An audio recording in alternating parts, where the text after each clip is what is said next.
So you're free to call me and discuss with me, discuss with us, discuss with the audience, discuss with the world, as it were, what's on your mind. I just want to clarify that from my research since yesterday, when we spoke about Zach's International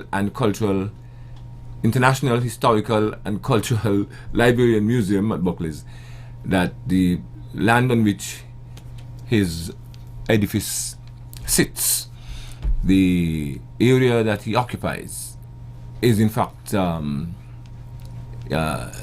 has legal standing. There's nothing illegal or wrong about where Zach operates and from where he operates. Okay, so that there is no question of illegality, of his encroaching on anybody's property, of his squatting or anything like that.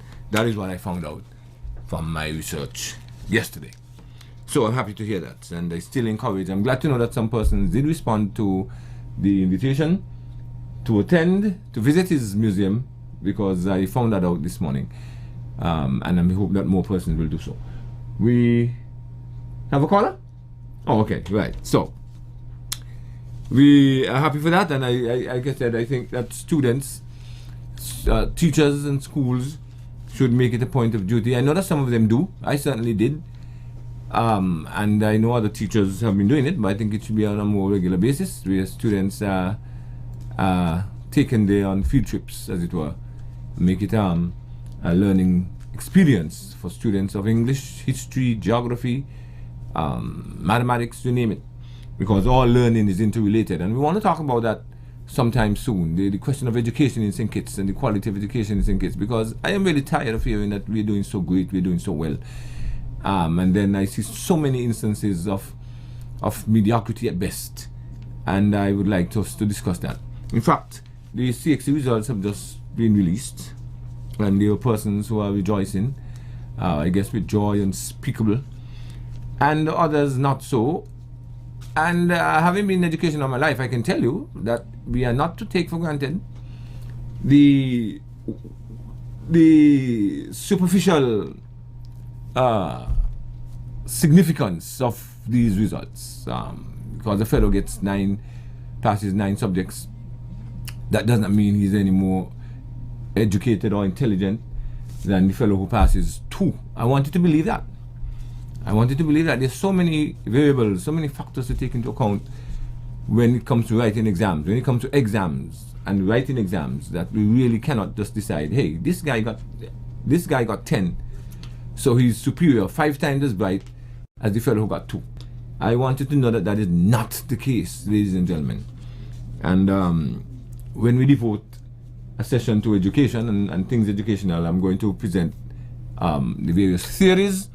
I'm going to present some case studies. I'm going to present individual incidents of persons doing well and proving that they are better prepared for the world of work, the world of adulthood, and the world of parenthood. Much better so than persons who would have been more academically gifted, quote unquote. All right? And how do we measure that? By the number of passes, quote unquote, number of subject passes one attains at the various examining bodies. But we still have to congratulate those students who would have really worked. In other words, those who would have achieved good results, quote unquote, again, good results, as a result of effort, more so than ability. I am one of those who subscribe to the theory that effort should be more amply rewarded than ability. And so for me, the child who is naturally bright, and I heard a fellow say his father calls him son because he's so bright. He's so bright that his father calls him son. But for the fellow who normally gets, 85% throughout the year, I'm not so sure if he should be as rewarded, as recognized, excuse me, as the fellow who started off getting 20, failing miserably, and then moving up to 30, and then moving up to 50, and then ends the year with 60. right? As opposed to the guy who gets 85, average 85 throughout the year. I mean, that fellow to me, the one who moves from 20 to 60, has exerted more effort, has shown more progress than the other guy. I mean, I'm going to dismiss the other guy. More power to him for having natural ability. But definitely, I think we need to begin to understand that effort is critical in student success, and that's why we need to encourage students to make the effort and don't say the math's too hard or the physics is impossible or the various concepts in English are too abstract. No, they have to make the effort. And sometimes when making the effort, we find out, hey, it's not so difficult after all.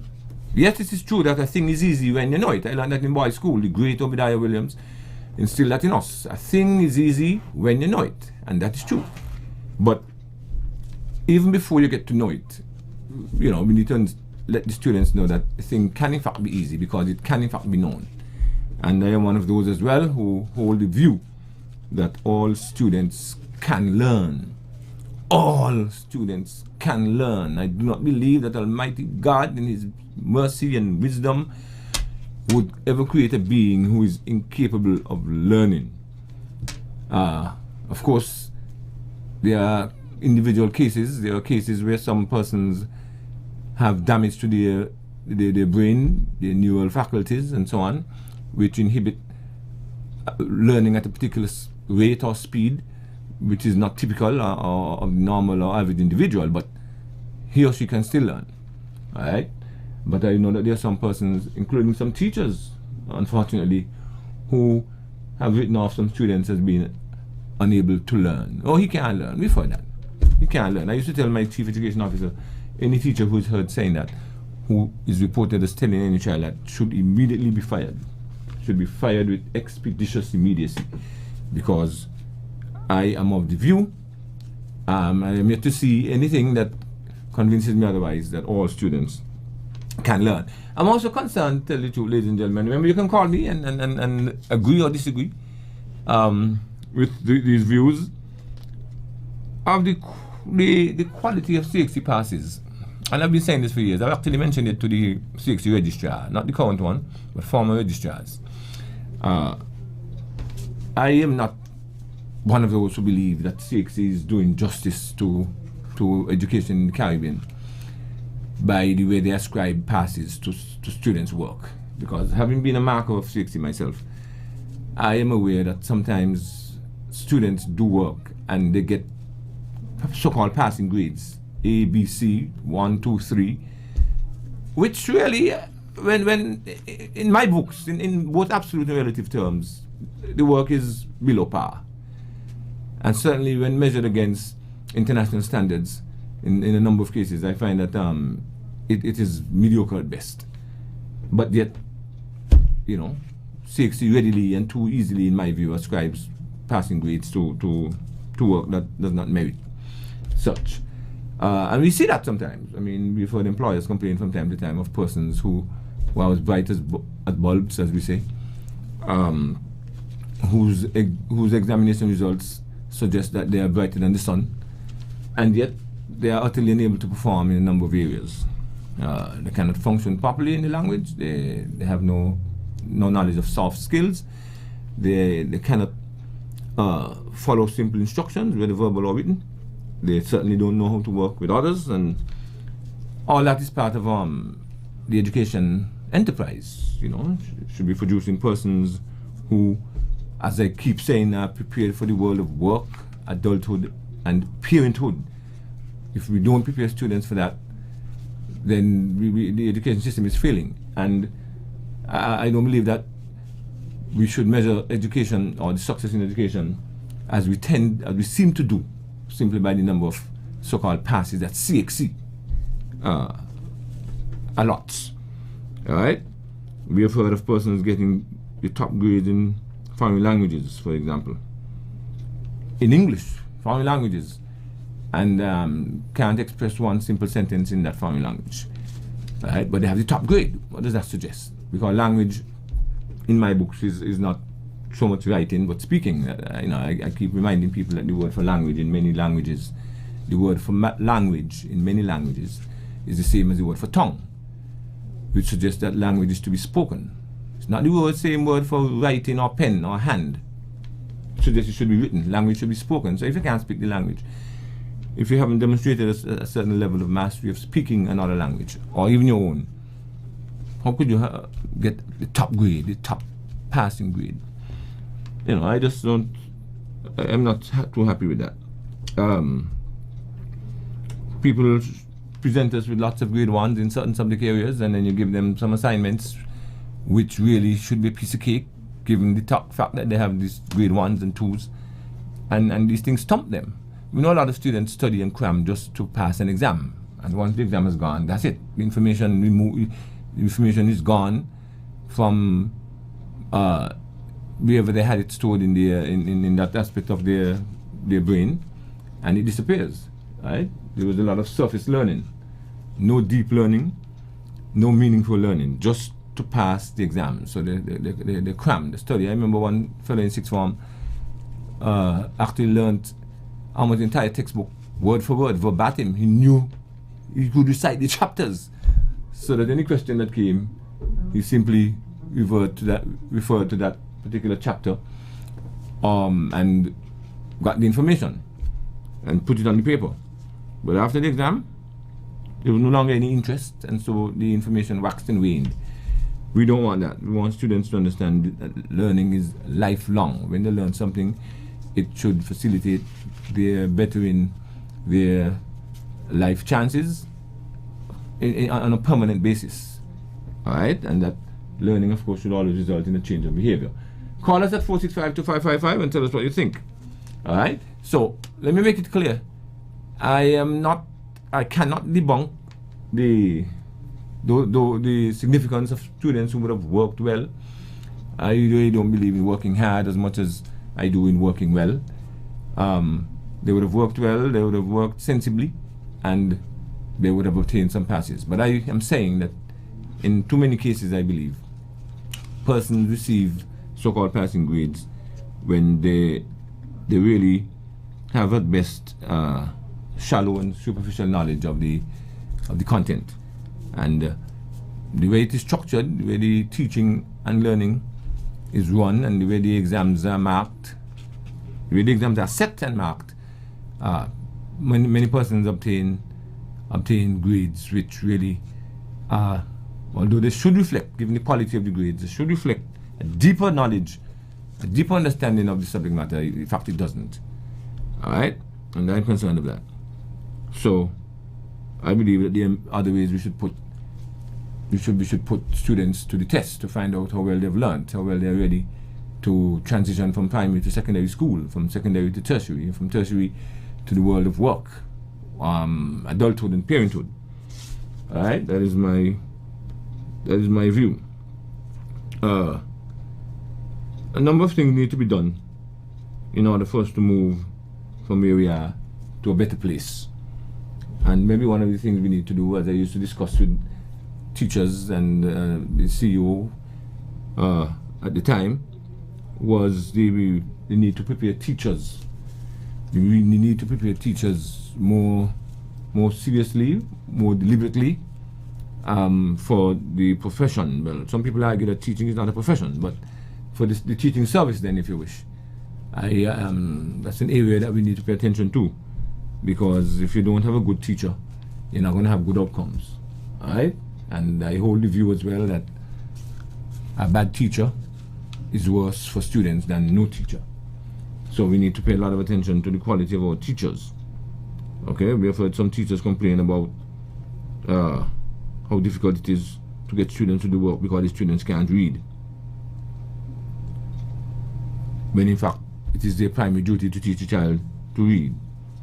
Okay, we have heard teachers complain about the difficulty in getting students to concentrate, when in fact it is their duty to be creative and innovative and inventive and make the lessons so exciting that the students will not be easily distracted and will want to immerse themselves in learning. It is the duty of teachers to do that. Okay? We want to, and by the way, I know in some countries, as I am reminded from time to time, in order to be a teacher, one has to have had formal teacher training. One would have to have at least a master's degree and so on.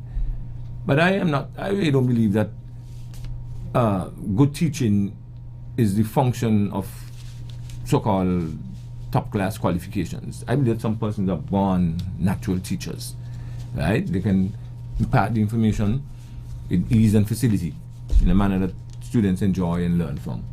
And then, of course, there are others who have as many degrees as a thermometer, as one politician liked to say, and yet they are woefully unable of getting students to listen, to concentrate, to learn, to benefit. So a number of things we need to look at. But I believe we should stop so glibly suggesting that we are great and we are doing so well, and mistaking mediocrity or stamping mediocrity with the label of excellence, and so on and so forth. Because I am convinced and concerned that a lot of our students, maybe the majority of them, cannot properly elucidate or expatiate or articulate the views on any matter relating to them, even at their age, of course, in a manner that is intelligent, coherent, and appreciable. Too many of them, I think, would be searching for information, would be scrambling for words, would not have the requisite wherewithal to properly express themselves, which we find this present in other jurisdictions. We want to be able to do the same. We want to be able to grab any one of our students, ask him or her a question, and he or she answers without problems, and in a manner that is impressive, that suggests that he or she is in command of the information, not only command of the language, but command of the information. So we have some way to go. I want to make it clear that the role of the teachers, however, in my view, is subsumed by that of the parents, because parents are the first teachers that children come into contact with, and if the parents are not supportive, we're not going to do as well as we ought. Parents, therefore, have a very critical role to play in the whole education process. Right? Both parents, both mothers and fathers, definitely should be actively engaged in their children's education. Let's take this caller. Good morning. Yes, greetings and love, Mr. Blake. Very much so. Education. Mr. Blake, what does the word educate mean?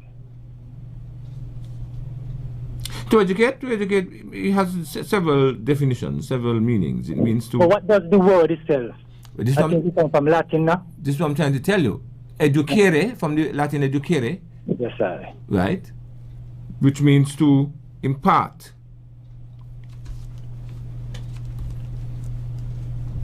Hello? Yeah, listening you. Yeah, well, basically that's it. I'm not going to go into any long definitions because the essence is to impart in a manner that people learn and to remember. I think most importantly, education involves remembering. In order for you to learn, you have to remember. In order for one to say he has learned, he has to remember whatever he reads or hears or sees.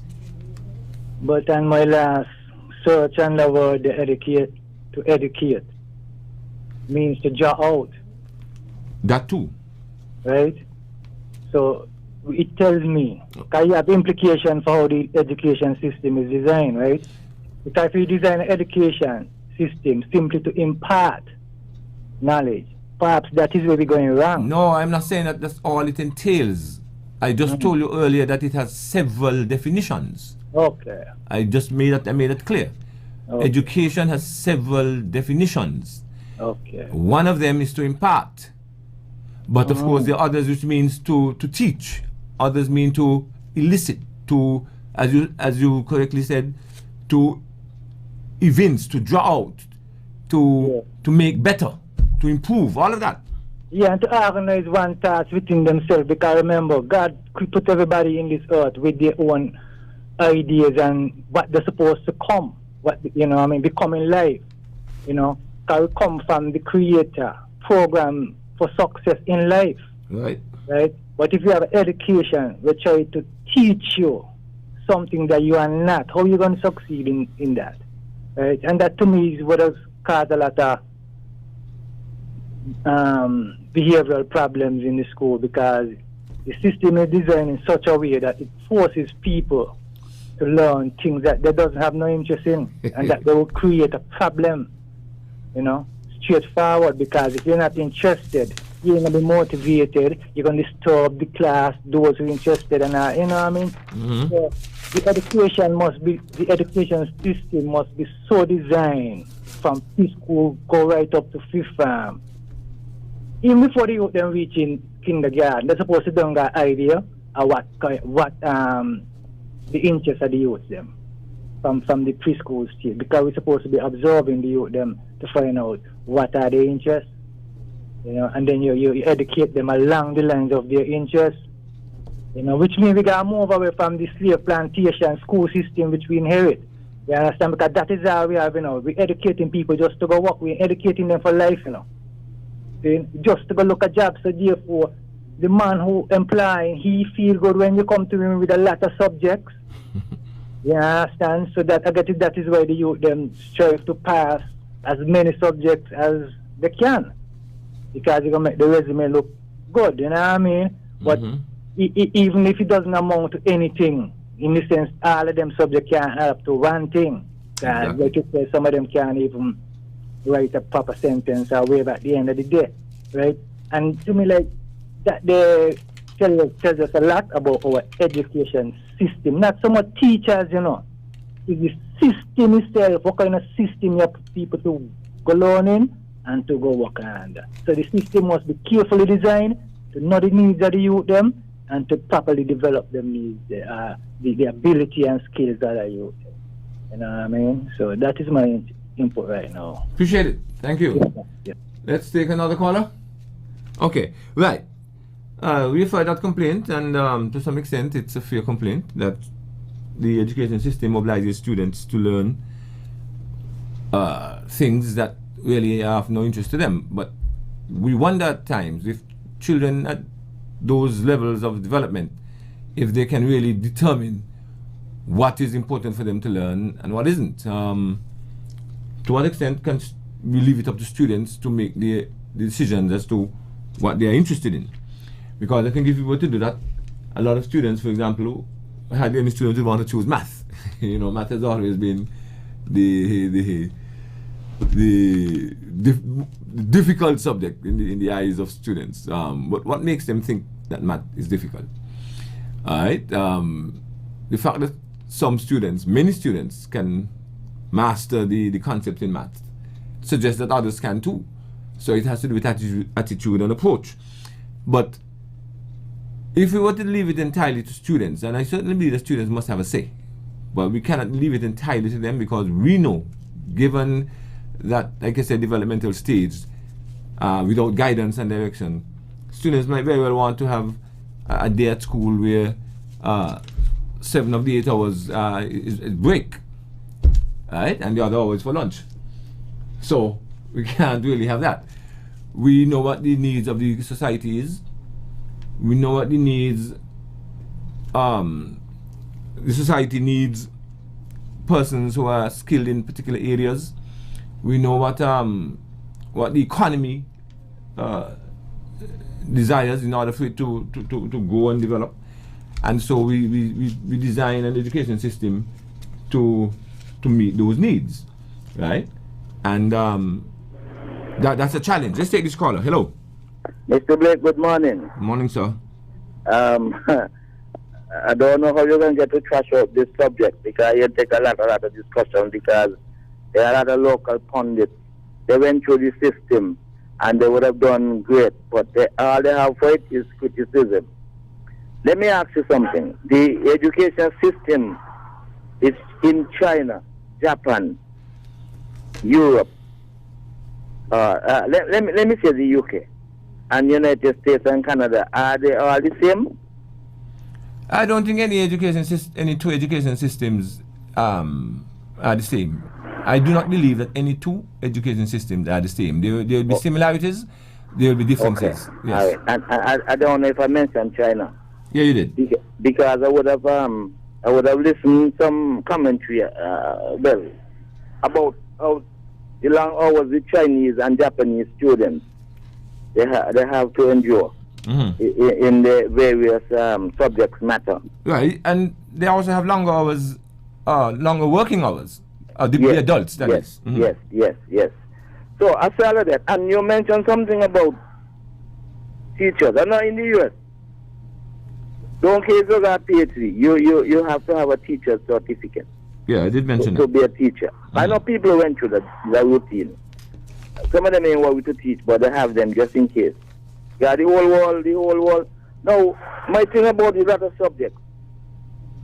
Before I got here, one day you were saying in Ibitway that that the CXC standard is low, so they get some pass marks that ought not to have. Yeah, that's my view in certain areas, definitely. Not in all cases, but I know some students, with a lot of subjects, and some little things you ask them, and the way they put it over, you wonder if they really pass these number of subjects. But when students used to do GCE, it was different. They never used to get so many passes, but they could have put it over far better. So I just tell my little input there. And lastly, education in terms of, okay, I would have been at a forum a time where they were saying, okay, a man is we take education to be intelligent. But the instructor was saying, there are people who are illiterate and they are so intelligent. Right. And when he said that, my thoughts went on some people, like, let's say some fellows who shoot, they do spear fishing, or somebody who do trapping in the forest. The amount of intelligence involved for them to achieve their objectives. And there's some people who so literate, and they can't even take a hammer and knock a nail in a piece of wood. So I just thought I'll just add a little piece, because I've seen so much of that. And again, everybody does not learn at the same pace. Some are late learners, but then some of the late learners, they end up to be very good, Very, very, very, very good. Okay? Sure, man. Anyway, I don't know if you know talking, but I ain't going to tell you, but you're supposed to make me out. Yeah, every time you call, you say that. I'm still working on so if you were spying on me, I would have given up myself there. I'm still working on solving it, but no worry. All right, Mr. Blake, you have a good day. Very well, sir. You too. Talk to me there. Yes, caller. Hello. Greetings again, Mr. Blake. Just another point of correction there. I wasn't suggesting that the students would tell you what they want to do at all times, maybe in some cases. Yeah. What I'm saying, the system should be designed so that the teachers could identify the different talents and the different interests in the youth from an early age, as early as maybe preschool.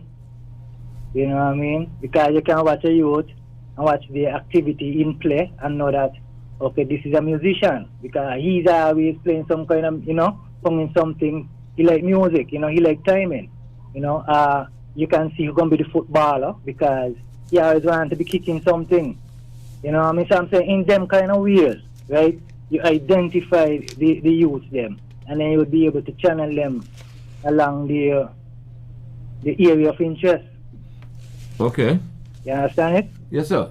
Yeah, man, enough respect. Yeah, that concept has already been treated in much educational literature, where we speak of multiple intelligences, where some students come with a particular slant. The problem is that very often we don't accommodate that slant, and so we pack all the students, irrespective of their proclivity, irrespective of their bent, irrespective of what their natural talents are. We pack all of them in the same room, so to speak, and we subject them to the same kind of teaching and learning. That's one issue. Let's take a break here and come right back.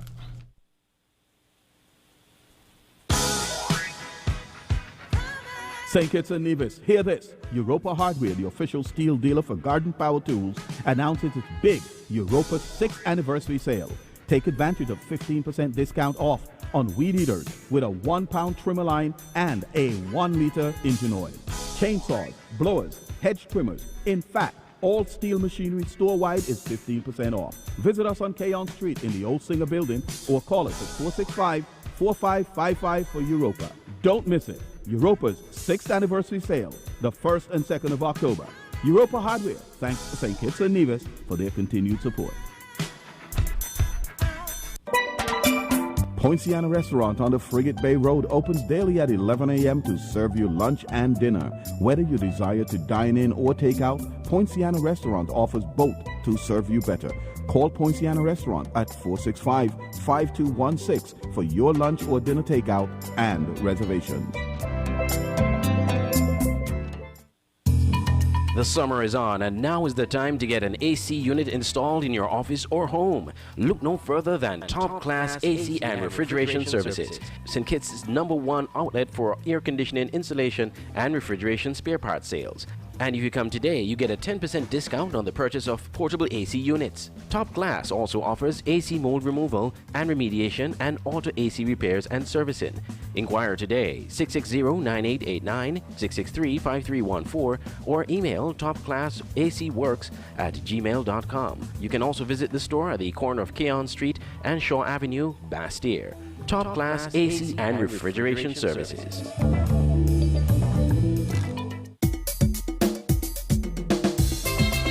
Okay, yes, we're back with you. And by the way, we would like to thank Europa Hardware, for being so kind as to sponsor Frank and Candid here on ZLZ every day, Monday to Friday. We appreciate that, and we encourage you to go and see what the hardware has to offer and spend a few dollars, maybe more than a few at times, with Europa Hardware right there on Keon Street, which is pretty much in the building that Singer used to occupy on the corner of Church and Keon Street. So thanks again to Europa. Right. So we are looking at we're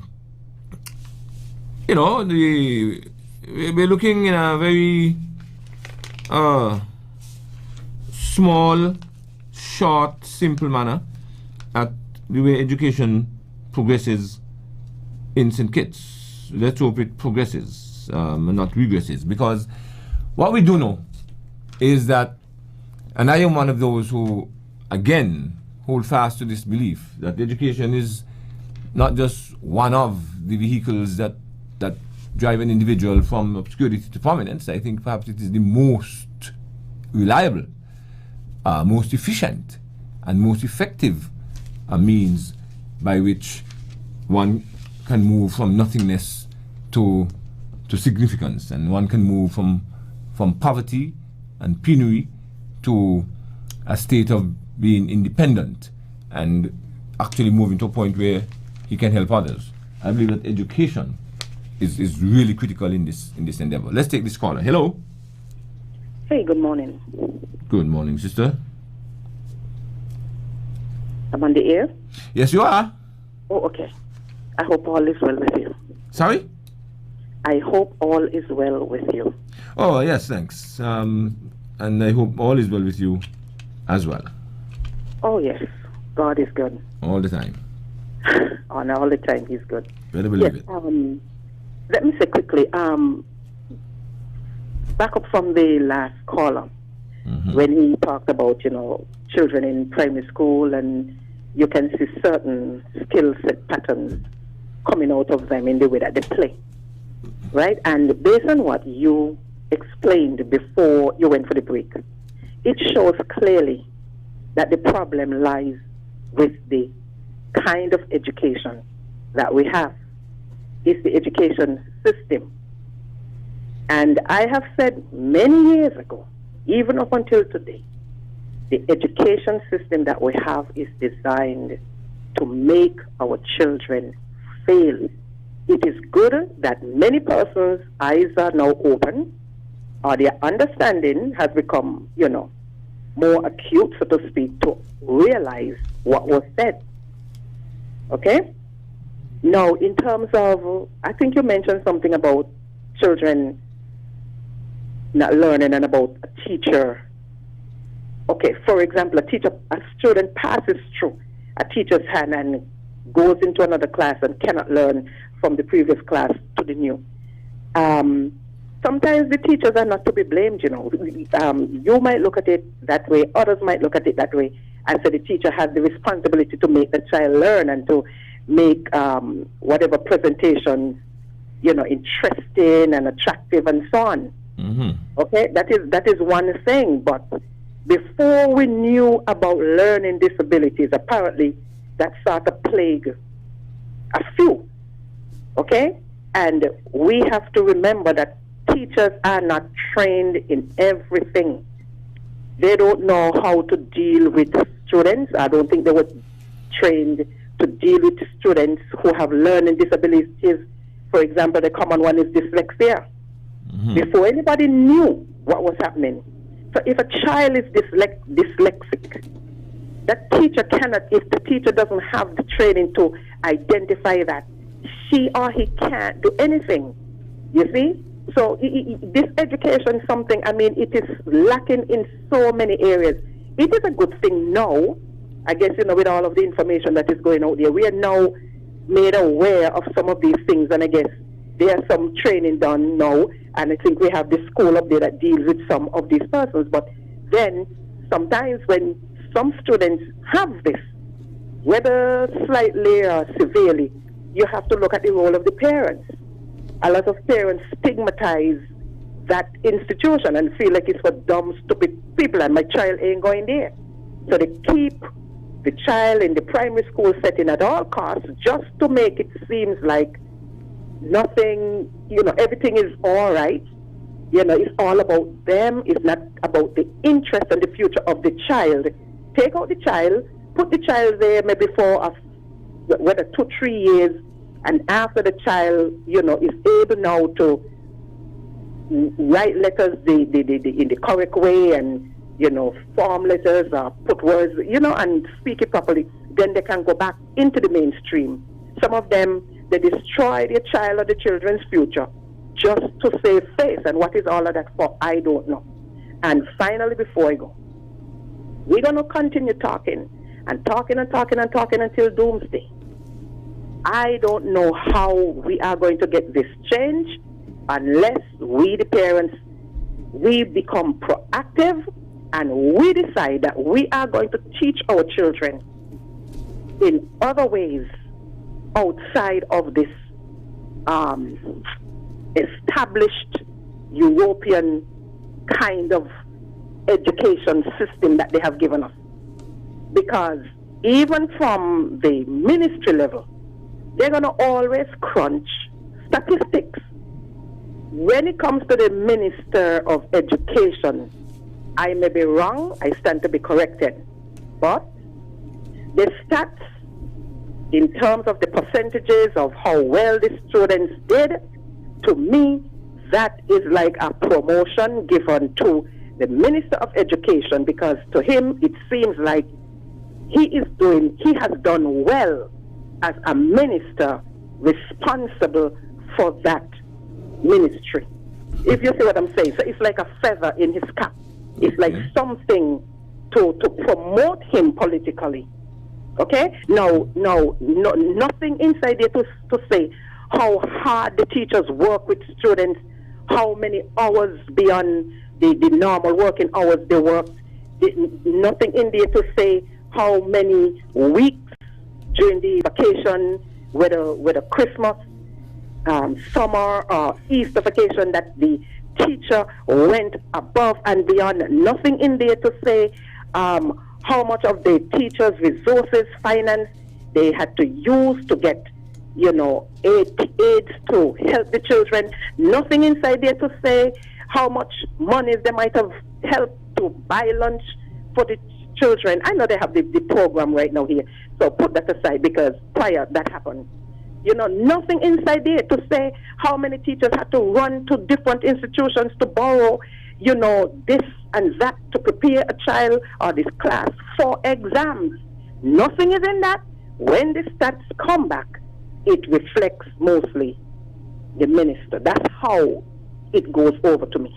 So this number crunching, as long as it remains, we're going to always be preparing our children for a life of servitude and whatever else goes with that. I'll continue to listen. Thank you.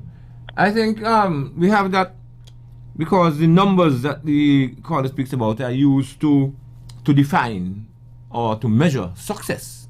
And a lot of us believe that success in education cannot be described or measured by numbers, by those kinds of statistics. Okay? Those statistics might constitute just a portion of what success entails in a school system. And I believe that maybe one of the challenges for the Ministry of Education is to determine what, and I've said it before, what in fact, in the eyes of the Ministry of Education, would represent success in the enterprise, in the sector. How do we determine that the education system is succeeding? And it has to go way beyond just numbers of persons who passed, numbers of subjects passed, and so on. Certainly, that is clear. I believe that no one will disagree that inasmuch as teachers have certain constraints, it is the duty of the teacher to create an atmosphere in his or her classroom, and this runs the gamut of the education enterprise from kindergarten right down to grade 12. It is the duty of the teacher to create an atmosphere that conduces to learning, an atmosphere that animates interest, an atmosphere that captures attention, an atmosphere that directs focus. It is the duty of the teacher to do that. And that can be achieved in various ways, because it can be done pictorially, it can be done via music, it can be done via art, it can be done in the way the teacher dresses, the way the teacher addresses the students. It can be done in various ways. Now, clearly, we have some students who suffer from some mental issues, dyslexia, autism, Fragile X, and so on. But fortunately, these are in the minority, because if these were a majority or even like a 50% of our student population, then we have a serious issue. We're now talking about matters relating to health. We have to examine strictly, seriously, and carefully, why do we have so many students suffering from these issues in the first place, if we had large numbers of them? Fortunately, these numbers are in the minority, but of course, we have a duty to accommodate the needs of even that minority. And the truth of the matter is, in St. Kitts, we have in fact attempted to institute programs that address the needs of these persons with learning disabilities as we describe them. Right? But we are talking about this so-called average ordinary student who does not suffer from any of these. And yet we are not seeing the kinds of results we ought to see and we are capable of seeing here in St. Kitts and Nevis. All right? I also agree with the caller that parents are supposed to be the protagonists of their children's learning, of their own children and the children's learning and education. The parents must assume a more central role. They must be more vocal. They must be more visible. They must be more audible, more palpable in terms of attempting to decide what direction the system must take. So government has a role, of course, because like I said, government must determine what the needs of the economy and the society are and construct an education system that, to the largest extent possible, meets those needs. At the same time, the needs of the students themselves, the needs of the parents. All right? We have to make sure that what happens, our education system so prepares students that they can operate in an interdependent world. That a student who has gone through the education system in St. Kitts can very well migrate to Russia, can go to Hungary, can go to Australia, can go to South Africa, can go to Algeria, can go to Mali, wherever, can go down to South America and perform, because he would have been educated in a manner that fits him to be a citizen of the world, a global citizen. That is what we're talking about.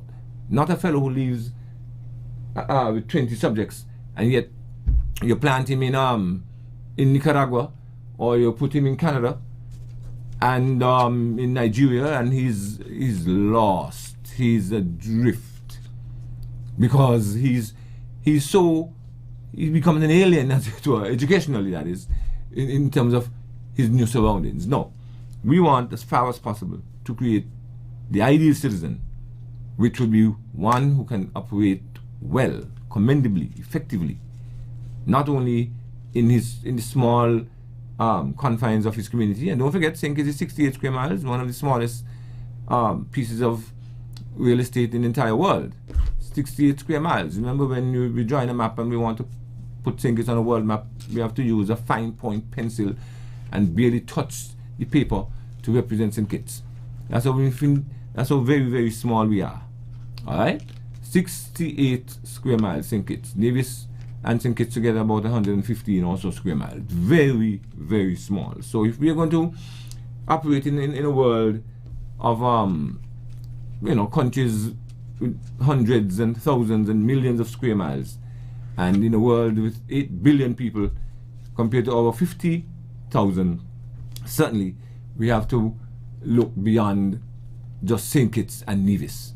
And again, I'm saying, I'm not so sure if the results that CXC gives the students enables them to do well. Of course, we've had a number of successful cases, but what percentage? Okay, so don't point me to one or two individuals. What about the other hundreds and thousands? We have a caller? Let's take him or her. Greetings again, Mr. Blake. Yes. Yeah, man. Topic interesting, you know. Very well. Another thing is like the value we place on education, right? Some of the time we see education as a means of increasing ourselves material-wise. Well, education should be an enabler of upward social mobility. Yeah, but a lot of the time is like the value we have on it is just something that would help us to attain regimes on a material level. Alright? The kind of job, the kind of things, the amount of things, right? Yeah, I'm listening. The education, according to His Majesty Emperor Selassie I, right? He said education is something that's supposed to make you independent, right? Mm-hmm. So develop, not just on a physical side, but also on a spiritual side, right? Because man is not just physical; he's also spiritual. That's for sure. We are I'm telling you, Mr. Blake, we are very ignorant when it comes on the spiritual side of ourselves. You know what I mean? The other day we were talking about the church, and I get the feeling by listening to the program that some people think that their church is the right church to God and not some other about the church and based on the name of the organization. You know what I mean? So that just showing me the level of things we need to understand when it comes to the spiritual side of ourselves. Right? Mm-hmm. So we need to pay attention to that. So you're suggesting that the school should also address the spiritual dimension of the human being? Yes, because it's education nonetheless, you know what I mean? And a very important, to me, like the most important part, because I will show you something. All of these things where we see on the earth and the creation of works and all of these come from in a man, right?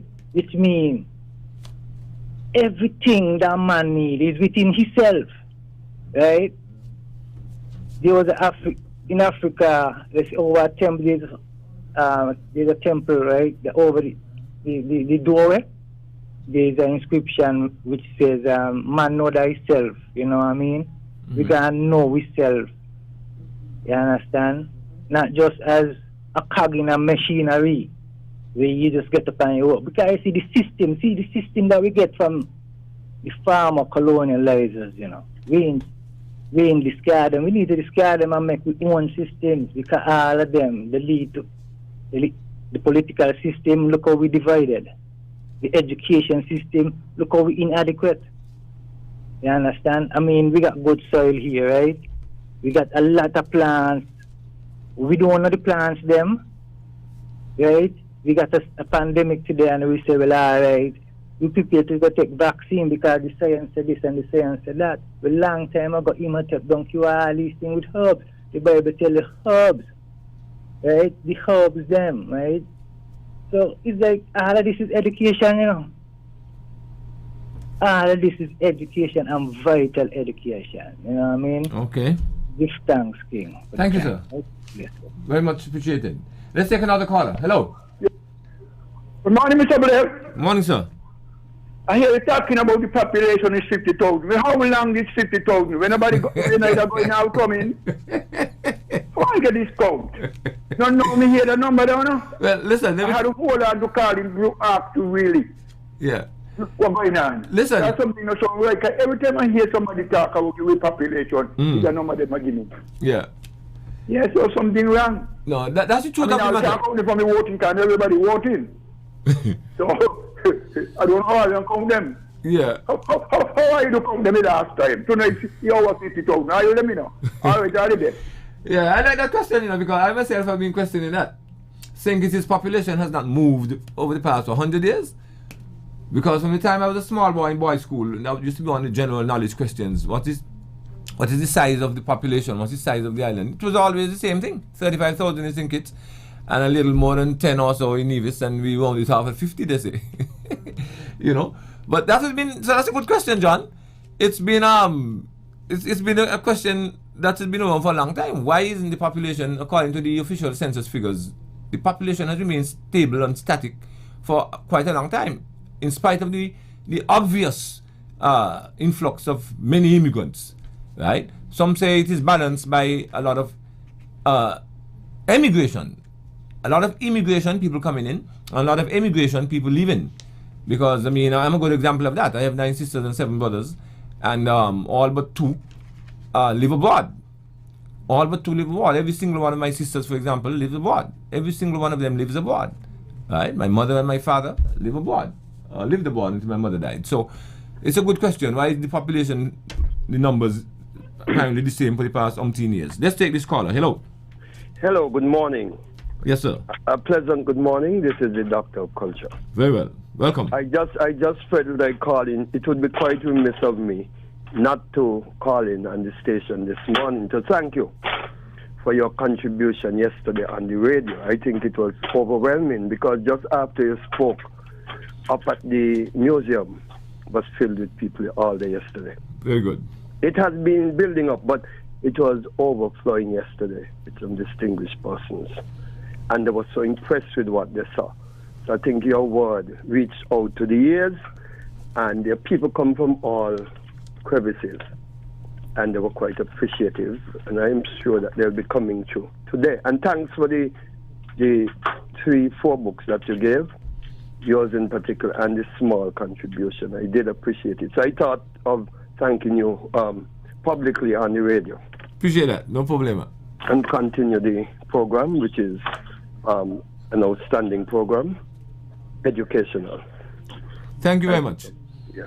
Thank you very much. I wish this program could be as educational as the museum and library that Zach himself runs, because that is a university, a college, a school, and all of that combined. All right. So I'm glad that persons have responded to the call and have been patronizing, visiting, and learning from Zach's International Historical and Cultural Library and Museum there at Buckley's. And we all know that Buckley's, of course, is itself full of history, as we mentioned yesterday. Right. So, we have another caller? Okay. What we are saying is that we're going to be... Oh boy, it seems like it's time for us to wind up here on Frank and Candid today. As usual, that's when we're getting warm and, and comfortable, the time elapses. So thank you very much, ladies and gentlemen, for being a part of Frank and Candid today, Thursday. We look forward to doing it again tomorrow. And until such time, remember, do the right thing. Blessings.